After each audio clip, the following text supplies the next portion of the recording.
maka Pak Markus setelah saya telepon ulang lagi.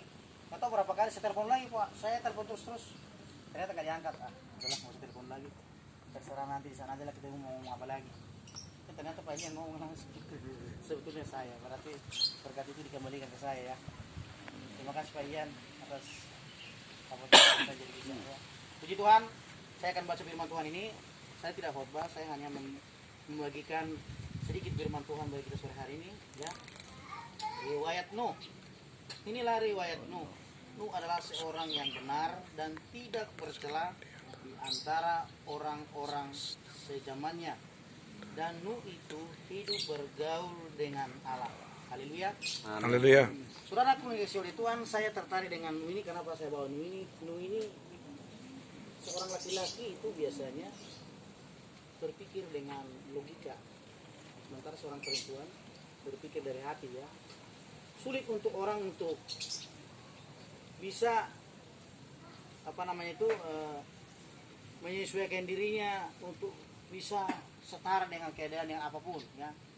Tapi saya melihat Nuh ini, kenapa Nuh ini bisa dikatakan, bahkan ini yang mengakui firman Tuhan ini, yang mengakui ini Tuhan sendiri, bukan manusia.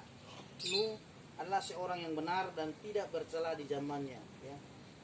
Dan yang kedua dikatakan Nuh itu hidup bergaul dengan Tuhan. Kenapa tadi judul firman Tuhan saya bawa pria sejati? Nah, menurut saya Nuh ini adalah pria sejati. Kenapa saya katakan Nuh ini pria sejati? Yang pertama, Nuh ini orangnya benar. Benar dalam arti standar dengan maksudnya Tuhan, benar menurut Tuhan, bukan benar menurut manusia. Ya. Jadi kalau seorang pria benar menurut dirinya sendiri, atau benar misalnya Pak Ian itu, menurut saya Pak Ian itu luar biasa loh. Itu menurut saya, tapi belum menurut Tuhan. Ya. Tapi ini diakui, keberadaan daripada Nuh ini, kebenaran daripada Nuh ini diakui oleh Tuhan. Ya. Saya juga berharap kita yang berkumpul pada sore hari ini diakui Tuhan. Inilah orang-orang pria-pria sejati bagian ini, mantap di mata saya kata Tuhan. Ini bakalan calon-calon saya angkat nanti ketika terjadi antikris, saya angkat ini. Ini istimewa di mata saya. Ini orang-orang pria-pria yang benar ini ya. Nah, kita lihat di sini Nuh seorang yang benar. Ini kata Tuhan ya. Yang kedua dikatakan Nuh itu hidup bergaul dengan Tuhan. Nah, kita tentu kan sebagai pemimpin dalam rumah tangga, sebagai prianya Tuhan. Ini saya kira Nuh ini tidak gampang dia bisa membawa anak dan istrinya masuk dalam rencana Tuhan. Kalau sekarang Tuhan tidak mungkin mendatangkan air bah lagi. Tetapi yang akan datang ke dunia ini neraka. Menurut saya, iman saya seperti itu. Selain antikris ya, saya tidak bicara antikris. Yang kedua, kalau di zaman Nuh, Tuhan mau nunggu kembali ke seluruh dunia ini dengan air bah, membunuh semua orang yang tidak berkenan kepada Tuhan. Tetapi untuk nanti di zaman kita ini, di akhir zaman ini, kita kan di penghujung zaman ini, Tuhan akan membawa api. Nah, api itu tidak kena ke kita kalau hidup kita seperti Nuh ini. Yang pertama, hidup kita benar menurut standarnya firman Tuhan. Benar menurut apa kata Tuhan, bukan benar apa kata tetangga, apa kata teman kita ya. Kalau orang tanya mungkin saya, Pak Ale itu bagaimana Pak? Misalnya ada orang menanya di luar kita ini, oh Pak Ale itu bagus Pak, oh itu bagus. Karena teman saya Pak Ale, betul Pak. Tapi coba kalau orang nanya Pak Ale, ada orang nanya di luar saya, menanya Pak Ale, itu diakui Pak Ale baik. Jadi artinya saudara, penilaian manusia itu untuk kita benar itu belum pas ya. Karena kebenaran manusia itu firman itu berkata seperti kain kotor, seperti seperti kain lapuk. Tapi itu Nuh ini luar biasa. Adalah Nuh seorang yang benar kata Tuhan ya. Berarti kalau Tuhan mengakui keberadaan kita seorang yang benar itu luar biasa ya. Maka kita sebagai pria ya, sebagai pria Allah, sebagai pria sejati ya, marilah kita benar sesuai dengan standar firman ya. Memang ini sulit saudara. Kalau kita benar menurut standarnya firman Tuhan itu tidak gampang. Harus hidup kudus ya. Apalagi pokoknya inilah luar biasa lah, memiliki karakter Kristus. Nah berarti Nuh ini sudah dimiliki oleh Tuhan, melihat sudah dimiliki Nuh hal-hal itu. Karena Tuhan mengakui Nuh itu seorang yang benar ya. Seorang yang benar ya. Yang kedua, tidak bercela di zamannya dan hidup bergaul dengan Tuhan. Nah dengan kata lain saudara, kita sebagai pria sejati, sebagai prianya Tuhan, kalau kita mau menjadi seorang pria sejati menurut saya, kita harus memiliki kriteria yang dimiliki oleh Nui. Yang pertama, hidup benar, tidak bercela. Kata tidak bercela ini bukan berarti tidak ada dosa. Ya. Contoh kata bercela ini di zamannya katanya. Berarti kalau pada zaman itu mungkin orang tidak mau tahu dengan Tuhan, hidup jahat dan lain sebagainya. Nuh tidak melakukan itu. Ya, itu menurut saya. Bukan berarti kalau tidak bercela itu bahwa tidak ada lagi dosa. Karena Nuh masih di dunia ini, bukan di sorga. Posisinya Nuh pada waktu masih di dunia ini. Jadi kata bercela ini tidak seperti yang dimiliki oleh Tuhan Yesus. Ya. Kalau Yesus, kalau pribadi Yesus dikatakan Yesus tidak bercela. Ya. Itu artinya kalau dalam taraf atau dalam gambaran hidup Yesus itu Yesus tidak ada dosa sama sekali. Tapi kalau Nuh ini bukan berarti nggak ada dosa, tapi Nuh tidak melakukan apa yang dilakukan orang-orang di sekelilingnya dia. Contoh kayak kita kan, ini kan kurang kerjaan nih menurut saya. Kalau kata orang duduk di pohon mangga, kayak nggak ada rumah aja. Ya. Makan di bawah pohon mangga, ngumpul-ngumpul, ya bagian berkorban ngeluarin duit, ya. Terus habis itu nanti bergila di Morgembong. Kalau orang dunia berkata, apa orang ini orang gila kali orang ini ya. Ya, buka ke tambak, ya. Total berapa keuntungan nanti, bisa beli pesawat, bisa beli rumah, bisa kawin lagi, kira-kira begitu kan. Ini orangnya ngapain? Kalau kata orang dunia. Kalau ukuran orang dunia kita seperti orang bodoh ini, betul nggak Pak? Orang bodoh kita ini. Kalau orang dunia ngumpul, begitu dia duduk, itu selalu udah untung. Begitu dia duduk aja udah untung. Pak, bagaimana Pak? Omset kita yang di sana ada berapa triliun? Oh iya, saya mau datang Pak. Hari ini saya mau datang ke sana. Nah kalau kita bukan ngomongin untung, maka bagi mereka keberadaan kita ini sebetulnya seperti orang gila kita ini. Ya. Nah kita tidak melakukan seperti itu saudara. Tetapi kita ini melakukan apa yang diinginkan oleh Tuhan. Yaitu mencari jiwa-jiwa untuk kemuliaan Tuhan. Hidup sesuai dengan apa yang Tuhan mau dalam kehidupan kita. Ya. Karena kalau kita melayani Tuhan, membawa jiwa-jiwa, menasihati jiwa-jiwa, itu kehendak Tuhan. Ya. Kita cari duit itu bukan kehendak Tuhan menurut saya. Karena Tuhan berkata kalau kita cari kebenarannya, melayani Tuhan hidup benar, ya sesuai dengan standar firman Tuhan, yang lain akan Tuhan tambahkan. Tuhan tidak berkata kalau kau cari duit itu yang berkenan di mataku, enggak. Tuhan selalu berkata cari Tuhan dulu. Ya. Berarti ini yang kita lakukan ini bagi dunia ini bertolak belakang. Kalau orang dunia ngumpul begini yang diomongin bisnis, ya bukan firman Tuhan. Bisnis apa besok program kita. Kalau kita enggak, ini kita ngumpul ini dari mana enggak tahu dari mana lagi ngumpul semuanya.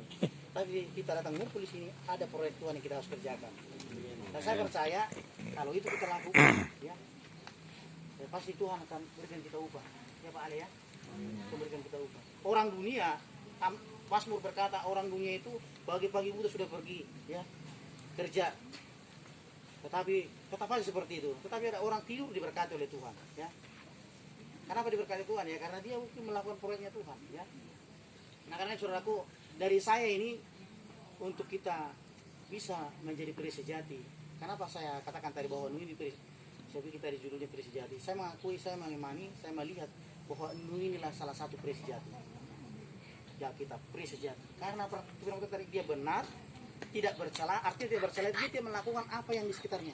Kita tahu saudaraku, waktu sekitar Nuh itu ada apa sih? Nuh sibuk bikin batra. Batra ini berbicara keselamatan, mempersiapkan keselamatan. Nah kita kan sekarang sibuk nih, kayak Pak Hian. Tadi Pak Hian bilang bagus, Pak Hian luar biasa itu. Ya. Namanya brilian di dalam Tuhan. Ada waktu untuk touring Pak, ada waktu untuk pelayanan Pak, ada waktu olahraga Pak. Betul itu. Jadi semua udah di manage. Kalau orang dunia enggak, semuanya untuk happy, semuanya untuk kedagingan. Maka firman Tuhan datang, maka ketika Tuhan datang, matilah si orang kaya yang bodoh itu. Orang kaya yang bodoh kan gitu, dikumpulin harta banyak-banyak, tidurlah, nikmatilah kekayaanku katanya. Tuhan berkata, malam ini juga nyawamu diambil, mau kemana kau katanya? Ya. Ada kan? Diinjil Pak ya? Tapi kita enggak. Ya. Kita ini 100. Selain kita bekerja, tapi kita juga memikirkan pekerjaan Tuhan. Karena firman Tuhan berkata begini, pikirkanlah perkara yang di atas, jangan hanya perkara yang di bumi. Jadi yang pertama saya katakan bahwa Nuh inilah seorang pria sejati. Pria sejati itu, Nuh ini kenapa saya katakan pria sejati? Dia hidup benar. Yang kedua, dia tidak hidup bercela. Dia tidak mengikuti cara-cara hidup di sekelilingnya. Karena tadi ada apa di zaman Nuh itu sibuk bikin bahtera, mengerjakan keselamatan. Sementara orang-orang mungkin sibuk waktu itu nyari duit, ya, sibuk segala macam mengerjakan dunia ini. Tapi Nuh sibuk untuk mengerjakan keselamatan.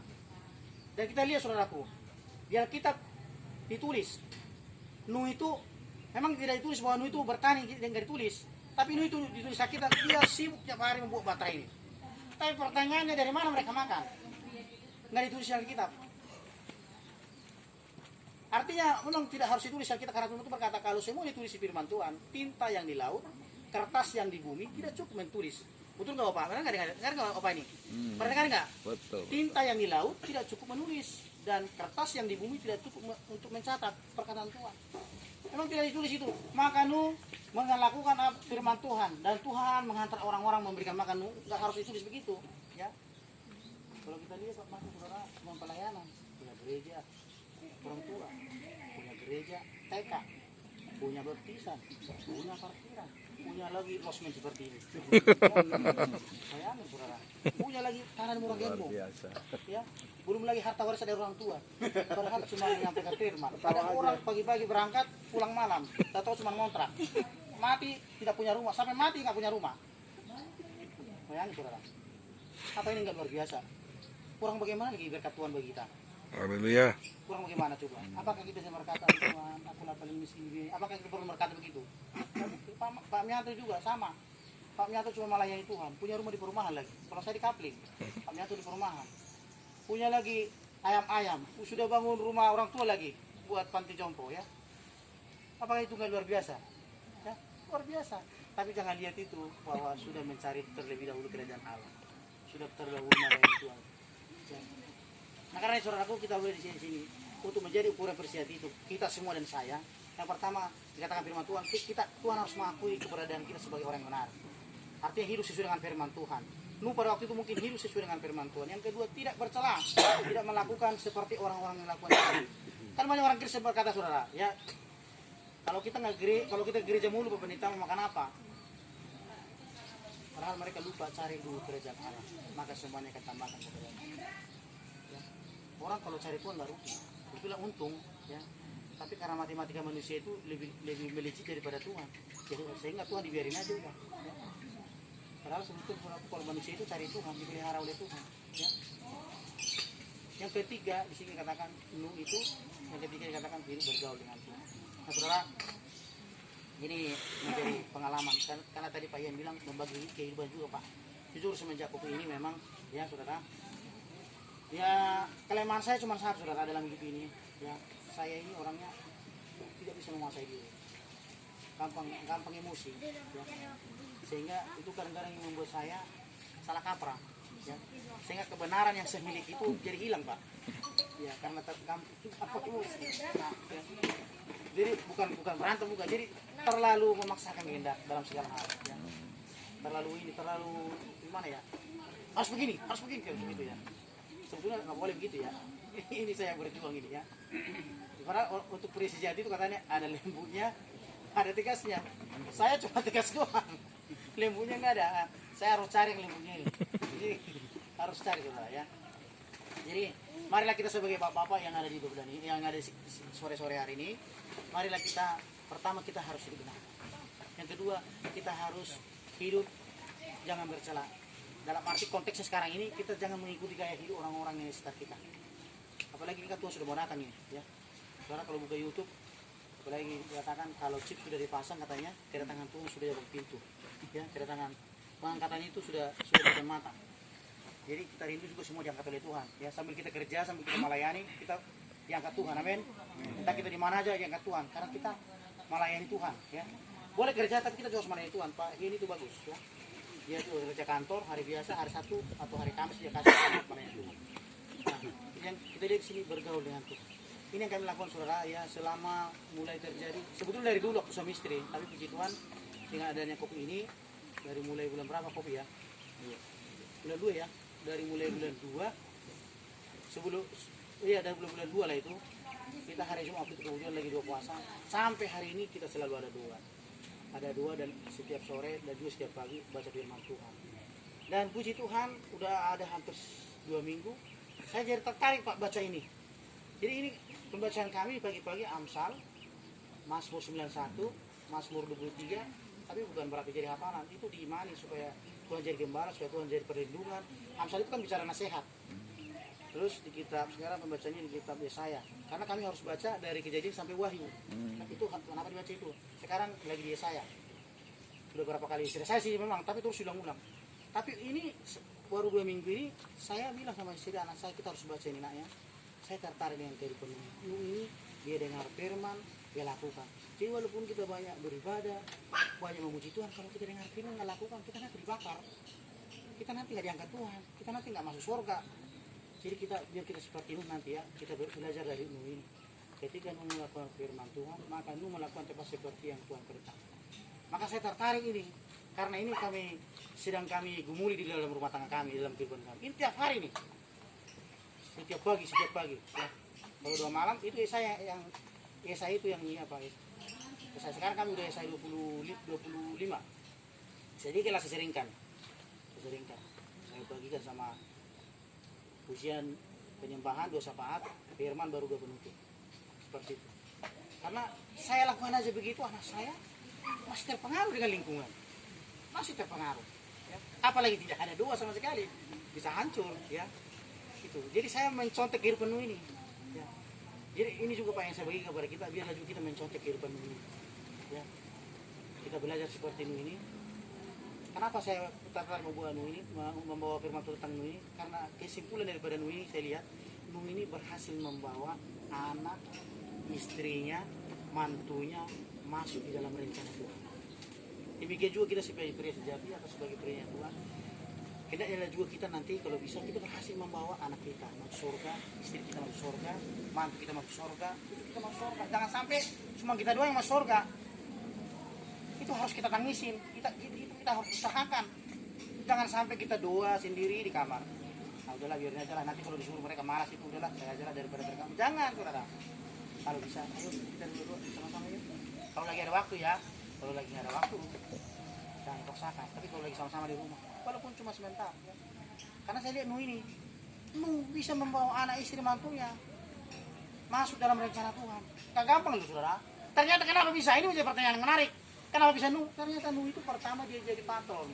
Dia menjadi barometer. Pertama barometernya apa? Dia hidup benar, tidak bercela, dan bergaul dengan Tuhan. Tiga kriteria ini yang dilihat oleh istrinya, sama anak-anaknya, sama mantu-mantunya. Kalau saya bilang misalnya gini, ini maaf ya Pak ya, ini bercanda Pak ya, anggaplah Bapak anak saya. Nah, kita merokok loh, nah, jangan mau mabuk. Sementara Bapak dia saya main perempuan, mabuk, merokok. Kira-kira Bapak bilang apa saya? Coba jujur Pak, misalnya Bapak anak saya. Ini Bapak dijawab dia pet. Enggak, saya bilang anak lebih jauh daripada Bapak. Itu masih jawabannya masih enak Pak. Kalau anak sekarang begini, Bapak ngomong begitu, Bapak aja lebih hancur dari saya. Bapak benar dulu Pak, baru nasihatin saya. Wah, ada sebetulnya cerita begini, ada sekolah minggu kita bikin di rumahnya pasti terus Bapak ini, abang ini saya panggil abang karena mamaku dengan istrinya dia satu pam. Beriban lah saya. Bang, saya bilang sama abang itu, dia nasihatin anak saya supaya jangan merokok. Abang nggak akan bisa menasihati dia untuk supaya rajin di gereja. Sementara saya lihat abang itu semenjak kopi ini abang nggak pernah gereja. Terus abang juga masih suka merokok. Percuma abang nasihatin dia. Terus bagaimana? Dia katanya, abang nggak harus jadi contoh. Sepanjang abang nggak bisa jadi contoh, jangan harap dia berubah karena abang sendiri nggak memberikan contoh. Diam. Dia saudara. Jadi jangan heran kalau Pak Mianto di mana dia tinggal selalu terpengaruh orang jadi orang baik. Karena Pak Mianto sudah bikin contoh. Itu saudara, nggak gampang. Kalau saya memang masih ada contoh yang nggak sempurna dari hidup saya masih suka marah. Ini dia perjuangan saya. Begitu nggak cocok frontal gitu. Merasa lebih benar dari orang lain. Kayak orang polisi ya. Itu yang saya. Untung diakuin ya. Aduh aku. Orang polisi begitu. Tidak seperti itu. Saya berpuasa 2 kali seminggu. Memberi perpuluhan. Dan aku paling benar. Dia tidak seperti berdosa, pemungut cukai. Ini bukan berarti saya begitu. Emosinya masih seperti itu sebenarnya. Ini menjadi bagian. Kenapa saya katakan ini supaya kita juga saling membuat. Pak Mianto lemah lembut, tapi ada kekurangannya. Pasti Pak Hian juga orang yang paling kaya, pasti ada kekurangannya. Begitu. Yang tahu istrinya, yang tahu istrinya. Nah, Ya tahu istri saya. kan saya bilang kekurangannya ini, bukan itu saya, pasti ada kekurangan. Tapi kadang-kadang kekurangan itu menjadi kelebihan. Contoh orang gila, ya. Orang gila nggak mikirin corona, Sehat aja. nggak ada. Pak Eben anggotanya. Iya. Orang buta, mana dia tahu ada perang? Dia aja. Kalau kita yang waras ini, belum ada perang kita udah ketakutan. Jangan-jangan nanti bom, jangan-jangan nanti ini ya. Ini semua ada kelebihan saudara ya. Nah. Jadi saya kagum saya dengan kehidupan Nuyuh saudara. Jujur, begitu Pak Markus bilang begitu. Haleluya. Maaf saudara, saya bukannya menekor kita atau saya merasa lebih benar atau saya merasa lebih hebat dari kita semua. Saya rindu kita ini seperti Nuh. Ya. Yang saya ambil dari sini poinnya, kalau boleh kita membawa anak dan istri kita, bagi yang sudah punya mantu, dekat dengan Tuhan Pak. Jangan sampai kita opa-opa ini suami istri dekat dengan Tuhan, anak kita jauh daripada Tuhan, cucu kita jauh daripada Tuhan. Itu malah petaka bagi kita Pak. Apakah kita nggak menangis saat kita di surga dengan istri kita lihat mantu anak kita, mereka menggeliat-geliat di neraka? Apakah kita tidak sedih? Ini harus menjadi persoalan bagi kita. Makanya ini kuda sejati ini bagi saya itu pelengkap. Ibarat kayak motor yang sudah tur mesin, diperbaiki lagi supaya bisa jalan. Ini kalau saya bilang kuda sejati itu ya. Tidak sempurna mesinnya, dipersempurnakan lagi. Ya. Kita ini kan kenapa harus masuk kuda sejati? Sebetulnya kalau kuda sejati menurut saya adalah ini. Jadi contoh, ya. Hidup benar, tidak bercela, bergaul karib dengan Tuhan. 3 kriteria ini kayak yang saya bagikan sore hari ini. Kenapa bisa membawa anak dan istri? Demikian juga kita kuda sejati ini, ya. Pria-prianya Tuhan ini. Kalau kita seperti Nuh ini, saya kira anak dan istri kita tidak sulit kita bawa dekat dengan Tuhan. Walaupun awalnya sulit ya, ada yang ngantuk, ada segala macam. Ya. Saya saudaraku jujur, kalau Pak Mianto bilang anak saya kalau 2 tidur sebiarnya yang penting 2. Saya memang rawel Pak. Anak saya kalau ngantuk saya bangunin. Walaupun dalam penyembahan, ya. Bangun, cuci muka. Nanti Tuhan marah sama kamu. Gara-gara mungkin mereka saya, tapi selalu saya paksa terus. Karena saya pikir gini, kalau saya nanti tiba-tiba mati, karena kematian itu Pak nggak harus umur 50 tahun kan? Ya, cuma Pak Markus nih, Marioto yang kemarin jandu itu 39 tahun Pak. Ah, sekarang baru kelas 1 SMP, yang satu baru TK. Coba saya ingin tahu. Kalau dia selama dia hidup dia tidak ajarkan anaknya seperti Nuh ini, bagaimana? Apa yang dia? Asal berkata orang tua meninggalkan warisan yang baik. Apa itu warisan yang baik? Bukan dompet, bukan kerbau, iman. Ya, iman yang ditinggalkan. Oh, bapak saya dulu setia kepada Tuhan. Bapak saya dulu takut akan Tuhan. Itu yang ditinggalkan. Kalau harta ini Pak habis Pak, habis. Pak Hiu misalnya punya mobil 250 biji. Ya. Banyak amat Pak. Hilang itu semua. Kalau anaknya penjudi, itu semua. Tapi kalau Pak Hiu meninggalkan warisan iman, ketaatan kepada Tuhan, itu yang benar. Ya. Kalau berkata